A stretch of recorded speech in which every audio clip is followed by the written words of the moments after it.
Hello साथीहरु, हजुरलाई मेरो च्यानल नेपाली टेकीमा स्वागत छ। हजुरले स्टार्टिङमा देखिहाल्नु भयो होला आज हामी के सिक्न गइरहेका छौं भनेर हैन। आज हामी पाइथनमा कोड गरेर फेसबुकमा अटोमेटिकली स्टेटस कसरी पोस्ट गर्ने भनेर हेर्ने छौं। हजुरहरुले पनि अटोमेटिकली स्टेटस पोस्ट गर्न सिक्नुहुन्छ आजको यो मेरो भिडियो हेरेर। मैले हजुरकै अगाडि स्क्रिनमा एक लाइन कोड लेखेर देखाउने छु, त्यसैले भिडियो लास्टसम्म हेर्दिनु होला, नभएदेखि बुझ्न एकदम गाह्रो पर्न सक्छ हजुरलाई।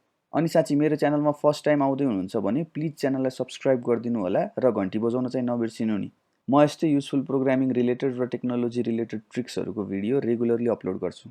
ल अब गफ धेरै नगरी भिडियो स्टार्ट गरौँ है त। भिडियो स्टार्ट गर्नुभन्दा पहिला यो भिडियोको लागि के चाहिन्छ त्यसको कुरा गरौँ। यसको लागि हजुरको ल्यापटपमा पाइथन इन्स्टल भएको हुनुपर्छ अनि हजुरलाई अलिकति पाइथन बेसिक्सको नलेज चाहिँ नि हुनुपर्छ। अब यदि हजुरलाई पाइथनमा नयाँ हुनुहुन्छ, पाइथनको बेसिक्स हजुरलाई आउँदैन भने चाहिँ नि मेरो अनगोइङ पाइथन ट्युटोरियल सिरिजको भिडियोजहरु फलो गर्न सक्नुहुन्छ। त्यसको लिंक चाहिँ म तल डिस्क्रिप्सनमा हाल्दिमला है त। ल अब सुरु गरौँ है त। यो देखाउन गइरहेको प्रोजेक्ट चाहिँ नि पाइथनमा सेलेनियम भन्ने टुल युज गरेर बनाइएको हो। यदि हजुरलाई सेलेनियमको बारेमा थाहा छैन भने पछि त्यसमा छुट्टै भिडियो बनाएर चर्चा गरौँला हैन। तर अहिलेको लागि यति मात्रै बुझ्नुस् कि सेलेनियम भनेको वेब अटोमेसन टेस्टिङ टुल हो भनेर। सेलेनियमले धेरै ब्राउजरहरु सपोर्ट गर्छ, तर मैले चाहिँ यो भिडियोमा गुगल क्रोम युज गरेको छु। हजुरले पनि त्यही गर्नु होला, नभए फेरि कोड फरक पर्न जान्छ। सेलेनियमलाई चलाउनको लागि एउटा फाइल चाहिन्छ जसलाई क्रोम ड्राइभर भनेर भन्छ। सुरुमा चाहिँ नि यो डाउनलोड गर्न पर्यो हैन। हो त्यसको लागि चाहिँ नि म सुरुमा ब्राउजरमा गएर यो लिंकमा जान्छु है त। यो लिंक मैले डिस्क्रिप्सनमा पनि हाल्दिन्छु, त्यहाँबाट पनि जान सक्नुहुन्छ हजुरहरु। अनि अब आफ्नो क्रोमको भर्जन र ओएस अनुसार कुन क्रोम ड्राइभर चाहिन्छ त्यो डाउनलोड गर्नु होला। क्रोमको भर्सन यदि थाहा छैन भने चाहिँ चेक गर्नको लागि यता साइडमा तीनटा डटमा क्लिक गरेर एबाउट सेक्सनमा गएर हेर्न सक्नुहुन्छ। मेरो केसमा म लेटेस्ट भर्सनमा छु र मेरो विन्डोज ओएस हो, त्यसैले म यो विन्डोज वाला फाइल डाउनलोड गर्छु। अब फाइल डाउनलोड भइसकेपछि त्यसलाई एक्सट्र्याक्ट गर्नु होला। एक्सट्र्याक्ट भइसकेपछि चाहिँ हजुरले त्यो एक्सट्र्याक्टेड फोल्डर भित्र चाहिँ नि chromedriver.exe भन्ने एउटा फाइल देख्न सक्नुहुन्छ।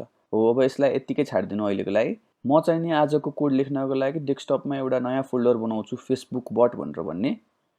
अनि त्यसभित्र चाहिँ म दुईटा फोल्डर बनाउँछु, एउटा चाहिँ ड्राइभर भन्ने अनि अर्को चाहिँ फेसबुक भन्ने। अनि अघि हामीले जुन डाउनलोड गरेको थियौं नि क्रोम ड्राइभर हो, त्यो फाइललाई चाहिँ नि यो ड्राइभर भन्ने फोल्डर भित्र ल्याएर हाल्दिनु होला। अब यति भइसकेपछि यो फेसबुक बटको जुन यो पाथ छ नि माथिबाट मैले कपी गर्छु र कमान्ड प्रम्प्ट खोलेर चाहिँ नि म यो पाथ भित्र जान्छु। किनभने पछि अब यो कोड रन गर्नको लागि हामीले कमान्ड प्रम्प्टको युज गर्छौं हैन, त्यसैले अहिले देखि नै कमान्ड प्रम्प्टलाई रेडी बनाएर राख्नको लागि म यहाँ भित्र गएर बस्छु है त। ल अब यति भइसकेपछि हामी VS कोड खोलौं अब सुरुमा हैन। अनि VS कोडमा चाहिँ नि यहाँ माथि फाइलमा गएर ओपन फोल्डर गरेर चाहिँ नि यो अघि हामीले जुन बनाएको थियौं डेस्कटपमा फेसबुक बट भन्ने फोल्डर त्यसलाई ओपन गरौँ। मेरो केसमा चाहिँ अलरेडी ओपन थियो त्यसैले यस्तो आयो। अब हजुरले यहाँ देख्न सक्नुहुन्छ यहाँ दुईटा फोल्डर छ, एउटा कोड अनि अर्को ड्राइभर भन्ने। यहाँ ड्राइभर भित्र चाहिँ नि अघि हामीले हालेको क्रोम ड्राइभर छँदैछ हैन। अब हामीले मेन काम गर्ने भनेको चाहिँ नि यो कोड फोल्डर भित्र हो। ल अब कोड फोल्डर भित्र हामी दुईटा अर्को फाइल एड गरौँ। फर्स्ट फाइलको नाम चाहिँ नि म creds.py भनेर राख्दिन्छु हैन। अनि सेकेन्ड फाइलको नाम चाहिँ नि म facebook.py भनेर राख्दिन्छु। यो क्रेड्समा चाहिँ नि हामीले फेसबुकमा लगइन गर्नको लागि चाहिने इन्फर्मेसनहरु यहाँ हाल्छौं हैन। अनि हाम्रो मेन कोड चाहिँ नि facebook.py मा राख्ने छौं, जुन चाहिँ नि हामीले रन गर्ने पनि यही नै फाइल हो। अब हामी facebook.py मा गएर कोड लेख्न स्टार्ट गरौँ है त। तर कोड लेख्नु भन्दा पहिला हामीले पाइथनमा सेलेनियम मोड्युल त इन्स्टल गर्न पर्यो नि हैन। हो त्यसैले अब म टर्मिनल खोल्छु अनि त्यसमा चाहिँ नि pip install selenium भनेर लेख्दिन्छु है त। यति गरेपछि एकछिनमा सेलेनियम इन्स्टल हुन्छ। मेरो केसमा चाहिँ सेलेनियम अलरेडी इन्स्टल थियो, त्यसैले रिक्वायरमेन्ट्स अलरेडी सेटिस्फाइड भनेर लेखेको छ। हजुरकोमा चाहिँ एकैछिन टाइम लिएर सेलेनियम इन्स्टल हुन्छ है त। ल अब चाहिँ कोड लेख्नतिर लागौं है त। सुरुमा चाहिँ नि म यो प्रोग्राम लेख्नको लागि के चाहिन्छ त्यो कुराहरु इम्पोर्ट गर्छु हैन। म चाहिँ सुरुमा सेलेनियम मोड्युलबाट वेब ड्राइभर इम्पोर्ट गर्छु, अनि त्यसपछि कीज इम्पोर्ट गर्छु, अनि त्यसपछि टाइम इम्पोर्ट गर्छु है त। ल अब सुरुमा चाहिँ पाथ भन्ने भेरिएबल बनाम हैन। यो पाथ भन्ने भेरिएबलमा चाहिँ अघि हामीले ड्राइभर भन्ने फोल्डर भित्र क्रोम ड्राइभर भन्ने फाइल हालेको थियौं नि, हो त्यो फाइलको लोकेसन चाहिँ दिनुपर्छ हैन। अब यो सेलेनियम ड्राइभरलाई स्टार्ट गर्नु भन्दा पहिला सुरुमा म यसको अलिकति क्रोम अप्सन्सहरु सेट गर्दिन्छु है। किनभने अहिले यतिकै स्टार्ट गर्यो भने पछि फेसबुकले फेरि अलाउ लोकेसन अलाउ नोटिफिकेसन भनेर माग्छ, जसले गर्दाखेरि चाहिँ हाम्रो यो बट चाहिँ फेल खान्छ हैन। हो त्यसैले अहिले यहाँ अलिकति अप्सन्सहरु म सेट गर्दिन्छु यो कोडहरु लेखेर। हजुरले पनि यही नै लेख्नु होला हैन। अनि अब यो सबै क्रोम अप्सन्सहरु लेखिसकेपछि चाहिँ नि अब वेब ड्राइभरलाई चाहिँ इनिशियलाइज गर्नको लागि हामी लेख्छौं webdriver.chrome भनेर अनि त्यहाँभित्र चाहिँ यो क्रोम अप्सन्सहरू पनि पास गरिदिन्छौँ अनि अघि पाथ जुन सेट गरेको थियौँ नि हो त्यो पनि पास गरिदिन्छौँ। ल यति लेखिसके पछाडि चाहिँ यो इनिसियलाइज भइसकेको छ वेब ड्राइभर होइन, र हामीले एक्सेस गर्नको लागि चाहिँ ड्राइभर युज गरेर एक्सेस गर्न मिल्छ है त। ल अब चाहिँ नि म ड्राइभर डट गेट भन्ने मेथड युज गर्छु। त्यसभित्र चाहिँ हामी जुन साइटमा जान मन छ नि हो त्यो साइटको नाम लेख्नुपर्छ। ल अब हाम्रो केसमा त हामी फेसबुकमा जान लागेको हो होइन, त्यसैले चाहिँ नि म यहाँभित्र फेसबुकको साइटको लिङ्क हालिदिन्छु है त। ल अब यति गरिसके पछाडि चाहिँ नि हामी यो फाइललाई सेभ गरेर रन गरेर हेरौँ है त। र म यो फाइललाई सेभ गरेर चाहिँ नि टर्मिनलमा गएर कोड फोल्डरभित्र जान्छु, किनभने हाम्रो यो फाइल कोड भन्ने फोल्डरभित्र छ, त्यसैले कोड फोल्डरभित्र गएर म रन गरिदिन्छु है त। ल हेर्न सक्नुहुन्छ स्क्रिनमा क्रोम खुलिसकेको छ र यहाँ क्रोम इज बिङ कन्ट्रोल्ड भनेर पनि लेखेको देख्न सक्नुहुन्छ। भन्नुको मतलब सेलेनियमले कन्ट्रोल गरिरहेछ भनेर भनेको। अब फेसबुक खुलिसकेको छ, हामीलाई बस अब युजर नेम र पासवर्ड हान्न छ होइन त। अब युजर नेम र पासवर्ड अटोमेट गर्नको लागि चाहिँ सेलेनियमलाई भन्न पर्यो नि त होइन, युजर नेम कहाँ हान्ने पासवर्ड कहाँ हान्ने भनेर होइन। हो त्यसको लागि चाहिँ नि अब हामी यो युजर नेम फिल्डमा गएर यसलाई राइट क्लिक गरेर चाहिँ नि इन्सपेक्टमा क्लिक गर्छौँ। यो साइडमा एउटा यस्तो विन्डोज खोलेको देख्न सक्नुहुन्छ, यसलाई म तल सार्छु होइन। यो तल भयो भने अलिकति सजिलो हुन्छ हेर्नको लागि। र अब यहाँ देख्न सक्नुहुन्छ हजुरले इन्सपेक्ट गर्दाखेरि चाहिँ नि यहाँ आफै यहाँ हाइलाइट भएको छ होइन। हाइलाइट हुँदाखेरि चाहिँ नि त्यो फिल्डलाई हाइलाइट गर्छ, त्यसले त्यो इलिमेन्टलाई हाइलाइट गर्छ। त्यो इलिमेन्टको आइडी हजुरले नोट डाउन गर्नु होला। आइडी चाहिँ नि इमेल छ होइन यसको। अब त्यस्तै गरी पासवर्डको लागि पनि हामी त्यहाँ गएर राइट क्लिक गरेर इन्सपेक्ट इलिमेन्ट गर्न सक्छौँ होइन। अथवा अर्को एउटा टुल पनि छ यहाँ माथि देख्न सक्नुहुन्छ यो कर्सरवाला टुल हो, त्यसमा क्लिक गरेर यो पासवर्ड भन्ने फिल्डमा गएर क्लिक गरिदिनु भयो भने हजुरले तल त्यहाँ हाइलाइट गरिदिन्छ कुन इलिमेन्ट हो पासवर्डवाला भनेर होइन। हजुरले हेर्न सक्नुहुन्छ यसको आइडी चाहिँ नि PASS पास भन्ने रहेछ भनेर। सुरुको चाहिँ नि इमेल रहेछ अनि अर्कोको चाहिँ नि पास रहेछ होइन त। ल अब यति भए पछाडि हामी यो क्रोमलाई क्लोज गरेर आफ्नो कोडतर्फ लागौँ है त। अब सुरुमा चाहिँ म युजर नेम हान्नतिर लाग्छु होइन। त्यसको लागि चाहिँ त्यो इमेलवाला इलिमेन्टलाई फाइन्ड गर्नु पर्यो होइन।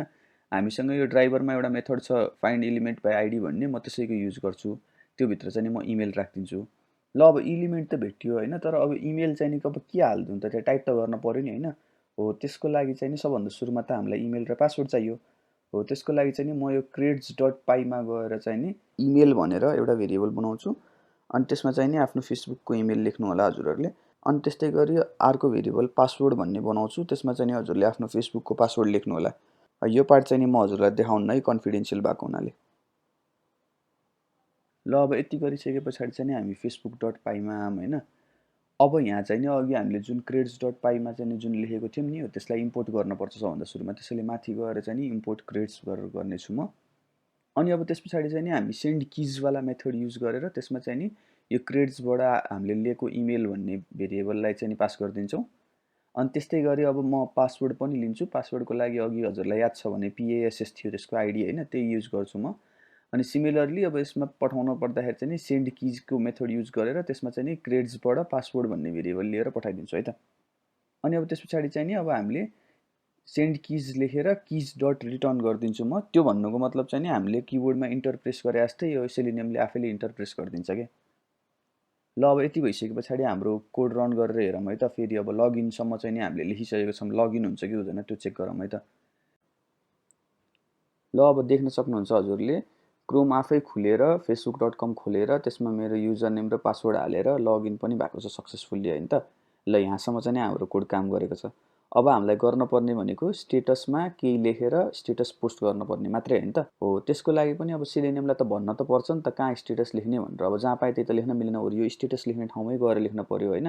हो त्यसको लागि पनि अघि हामीले जसरी इमेल र पासवर्डको लागि आइडी पत्ता लगाएको थियौँ त्यसरी नै गर्छौँ यसमा होइन। तर यसमा चाहिँ नि आइडी कन्स्ट्यान्ट रहँदैन, त्यसैले चाहिँ नि हामी यक्सपाथ भन्ने कुराको युज गर्छौँ।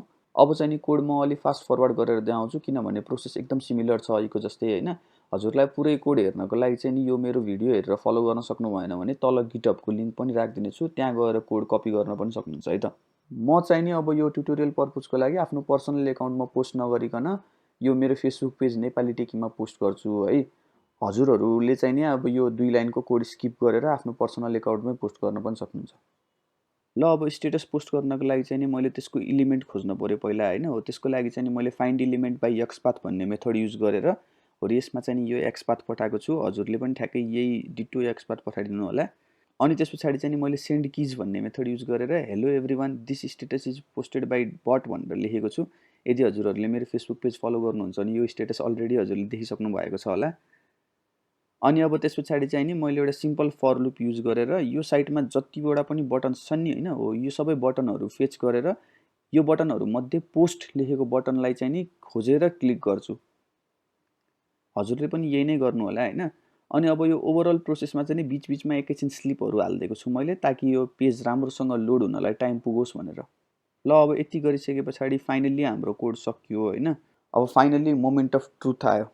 कोडलाई रन गरेर हेरौँ है त। म फाइललाई सेभ गरेर टर्मिनलमा गएर कोडलाई रन गर्छु हैन। क्रोम खुलेको छ, facebook.com मा गयो, इमेल पासवर्डहरू हान्यो, लगइन गर्यो ल हैन। अब अहिलेसम्म सबै ठिक चलिरहेको छ हैन। ल अब हेर्न सक्नुहुन्छ मेरो फेसबुक पेजमा पनि गयो हैन। ल हेर्नुस् स्टेटसमा टाइप पनि हुन थालेको छ हैन, र पोस्ट पनि भयो। ल सही हो। यता म पोस्टमा गएर हेरौँ है त एकचोटि। हेर्नुस् त जस्ट नाउ पोस्ट भएको छ, सही हैन त। अब हजुर पनि यस्तै सिक्नुस् अनि साथीहरूको अगाडि कुल बनेर देखाउनुस्। आजको लागि चाहिँ यो भिडियोमा यति मात्र गरौँ हैन। कस्तो लाग्यो साँच्चै भिडियो? हजुरलाई रमाइलो लाग्यो कि युजफुल सिकेको जस्तो लाग्यो भने चाहिँ नि लाइक गरिदिनु होला, अनि कमेन्ट गरेर पनि भन्नु होला, मलाई पनि खुसी लाग्नेछ हैन। यदि हजुरलाई युजफुल लागेको छ भने हजुर जस्तै इन्ट्रेस्ट भएको हजुरका साथीहरूलाई पनि युजफुल लाग्न सक्छ, त्यसैले सेयर पनि गरिदिनु होला भिडियोलाई। अनि सब्सक्राइब गर्नु भएको छैन भने त आज केही पनि बहाना चल्नेवाला छैन। यस्तो राम्रो भिडियो लिएर आएको छु, सब्सक्राइब त गर्नै पर्छ हजुरले, साथै घन्टी नि बजाउनु पर्छ है। ल यति भन्दै यो भिडियोको इतिश्री गर्न गइरहेको छु। अर्को भिडियोमा भेटौँला। टिल देन स्टे क्रिएटिभ अनि ह्याप्पी कोडिङ।